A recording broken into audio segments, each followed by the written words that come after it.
कभी कभी लाइफ में हमारे सामने ऐसी सिचुएशंस खड़ी हो जाती है जिनसे लड़ना मुश्किल होता चला जाता है। हालात हमारे कुछ ऐसे हो जाते हैं मानो सब कुछ खत्म हो गया हो। दूर दूर तक सिर्फ अंधेरा ही अंधेरा दिखाई देता है। कुछ समझ नहीं आता कि ऐसी सिचुएशंस में करें तो करें क्या। और कई बार तो ऐसी सिचुएशंस में क्विट करने का मन करता है। हालात चाहे तुम्हारे कैसे भी क्यों ना हो, एक बात तो तय है कि ये वक्त अभी गुजर जाएगा। चाहे अच्छा वक्त हो या फिर बुरा वक्त, गुजर जाएगा। लेकिन एक बात हमेशा याद रखना कि ज़िंदगी में कुछ भी कर गुजरने की अपॉर्चुनिटीज़ सिर्फ इसी वक्त में मिलती है, अगर उस सिचुएशन में क्विट ना किया जाए तो। क्योंकि विनर्स जो होते हैं वो कभी भी क्विट नहीं करते, और जो क्विट करते हैं वो कभी भी विनर्स नहीं बनते। आप क्या चाहते हैं, एक एवरेज लाइफ या फिर एक स्टैंडर्ड लाइफ? जब आप सड़क पर निकलो तो लोग आपको इग्नोर करें, या फिर जब आप सड़क पर निकलो तो हर इंसान की नज़र आप पर हो? क्या चाहते हैं आप? लोग आपसे ये कहें कि इंसान कुछ नहीं कर सकता, या फिर ये कहें कि ये बंदा कुछ ना कुछ करके दिखाएगा, ये बंदा कुछ चेंजेस ला के दिखाएगा। लेकिन कैसे करेगा? क्विट करके। मर जाना लेकिन क्विट मत करना। चाहे परिस्थिति कितनी भी विपरीत क्यों ना हो, कभी भी क्विट मत करना। आपका समय आज बुरा है, कल और बुरा होगा, लेकिन परसों आपकी जीत होगी। लेकिन सिर्फ शर्त इतनी सी है कि आप उस सिचुएशन में टिके रहो और क्विट ना करो। ये प्रकृति चाहती है कि हम इन परिस्थितियों से लड़ें, संघर्ष करें, ताकि हम और मजबूत बन सके। क्योंकि ये परिस्थितियाँ आती है हमें मजबूत बनाने के लिए, ना कि हमें कमज़ोर बनाने के लिए। ये प्रकृति चाहती है कि आप और कामयाब बने, इसलिए आपके साथ कुछ न कुछ बुरा होता रहता है। और ना सिर्फ आपके साथ, बल्कि इस दुनिया में मौजूद हर इंसान के साथ हर समय कुछ न कुछ बुरा होता रहता है। ये प्रकृति का नियम है, हम इसमें कुछ नहीं कर सकते। हमारा क्या कर्तव्य है? हमें सिर्फ इतना सा करना है कि टिके रहना है, चाहे परिस्थिति कैसी भी हो।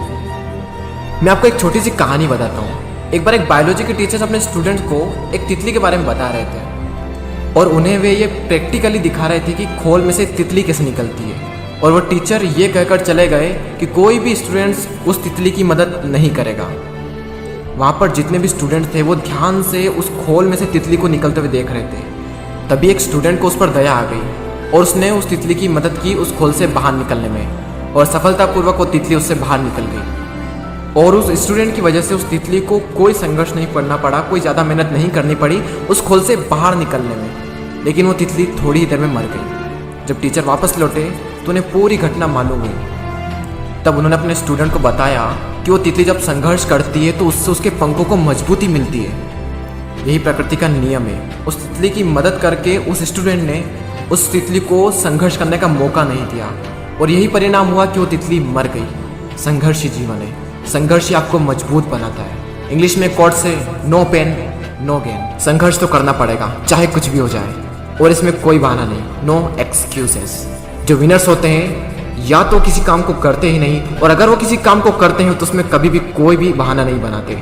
और जो लूजर्स होते हैं वो किसी भी काम को करेंगे तो हर किसी में बहाना बना देंगे। अगर वो चाहें तो बहाना बनाने पर पूरी एक बुक लिख सकते हैं। मेरी तो किस्मत ही खराब है, मेरे साथ ही ऐसा क्यों होता है, मेरी एज बहुत कम है, मेरी हाइट बहुत कम है, मैं काला हूँ, मैं सुंदर नहीं हूँ, लोग मुझे पसंद नहीं करते, मैं ज़्यादा पढ़ा लिखा नहीं हूँ, मेरे पास टाइम नहीं है, मेरी आवाज़ अच्छी नहीं है, मेरे पास ये नहीं है, मेरे पास वो नहीं है, काश ऐसा होता, काश वैसा होता। देखो जो जैसा है वो वैसा है। ना तो आज तक कुछ बदला है और ना ही कभी कुछ बदलने वाला है, तब तक जब तक कि आप अपने आप को नहीं बदल लेते।